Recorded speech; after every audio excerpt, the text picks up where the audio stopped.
Hello students, कैसे हैं आप बच्चों। बहुत ही बेहतरीन टॉपिक आपके लिए लेकर आए हैं। आप जो क्वेश्चन हमारे सामने देख रहे हैं, टू प्रूव, क्या लिखा हुआ है, to prove a to the power log base b of c to the power log base b of a।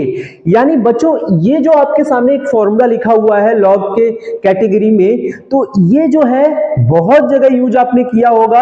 अगर आपने यूज किया होगा और आपको इसके बारे में पता नहीं है कि इसकी प्रूविंग कैसे होती है, तो वो आज हम आपको बताएंगे, बहुत ही बेहतरीन तरीके से बताएंगे। बस एक एक स्टेप आप इसको ध्यान से समझिएगा तो आपको पूरा ये समझ में आ जाएगा कि ये जो फॉर्मूला हम लोग इस्तेमाल करते हैं ये कैसे आता है, इसको प्रूव कैसे किया जाता है, ये आज समझ लीजिए। ठीक है, तो चलिए स्टार्ट करते हैं। कैसे करेंगे, सबसे पहले आपको क्या करना है, लेट करना है। क्या करना है, लेट करना है। तो चलिए हम लेट करेंगे। क्या लेट करेंगे बच्चों कि भाई लेट कर लेंगे कि p is equal to a to the power log base b of c। ये जो पूरी वैल्यू है ना बच्चों, इसको हमने p मान लिया। क्या मान लिया, p मान लिया। अब हमें क्या करना है, अब हमें log लेना है बोथ साइड्स। क्या लेना है, log। तो यहां लिखेंगे log p is equal to log, ठीक है, a to the power log base b of c। ये हम ब्रैकेट में भी ऐसे लिख सकते हैं, कोई दिक्कत नहीं होनी चाहिए। अच्छा बच्चों, log p तो एज इट इज लिखा रहेगा, कोई दिक्कत नहीं है। उसके बाद यहां देखेंगे तो एक फॉर्मूला है जो कि हम लोग बेसिक फॉर्मूला log का बोलते हैं, वो आपको आना चाहिए। log a to the power m क्या होता है, m log a।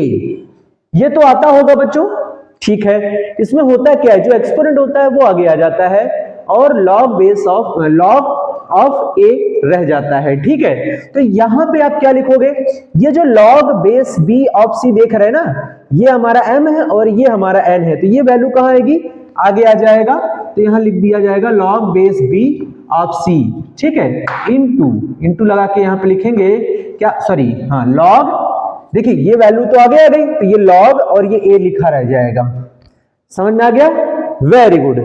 याद रखिएगा हमको ये लाना है इसके बराबर और हमें इसको p माना है, तो p की वैल्यू हमें निकालनी पड़ेगी।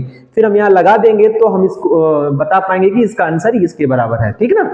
तो आगे क्या करना है, आगे ये जो log base b of c देख रहे हैं, इसका भी एक फॉर्मूला होता है, वो भी देख लीजिए।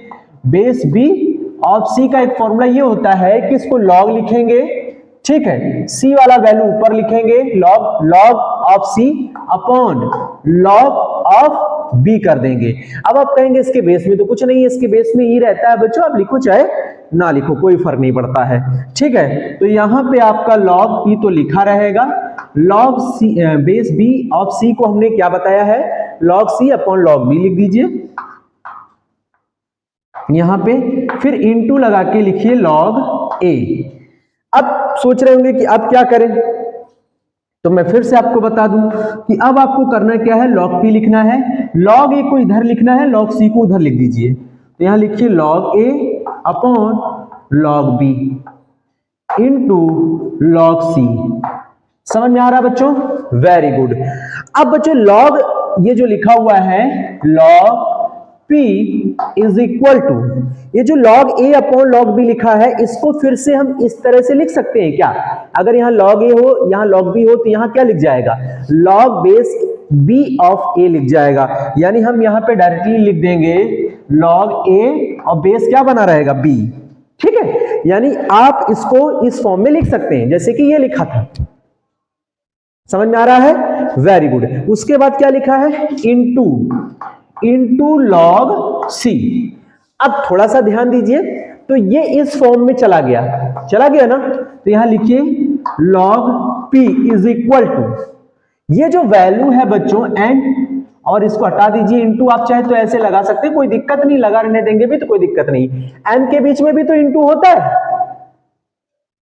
m के बीच में भी इनटू है, log a लिखा है, तो ऐसे ये m है इनटू log c है, तो ये वैल्यू इस फॉर्म में लिख जाएगा। यानी ये कहां चला जाएगा, c की पावर में। कहां चला जाएगा, c की पावर में। तो हम इसको लिखेंगे log c to the power of log base b of a हो जाएगा। अब देख सकते हैं ये जो log है, ये भी जो log है, log हट जाएगा, तो क्या बचेगा यहाँ पे, यहां बचेगा p, p is equal to c to the power log base b of a। तो p इज इक्वल टू क्या है, c to the power of log base b of a आया, और जो आपने p माना था वो क्या है, वो ये है। तो आप यहां लिखिए a to the power log base b c is equal to c to the power log base b of a। तो आपने देखा कि हमने ये चीज आसानी से क्या कर दिया, प्रूव कर दिया। आप देख लीजिए a to the power log base b of c is equal to c to the power log base b of a हो जाता है। क्या हुआ इसमें ये हुआ कि इन दोनों ने अपना स्थान क्या किया बच्चों, चेंज कर दिया।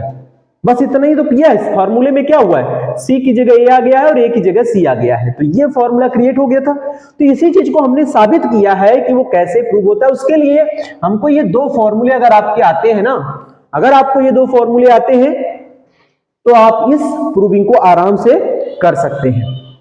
उम्मीद आपको समझ में आ गया होगा बच्चों। तो इस तरह से इसकी प्रूविंग आपको करनी थी।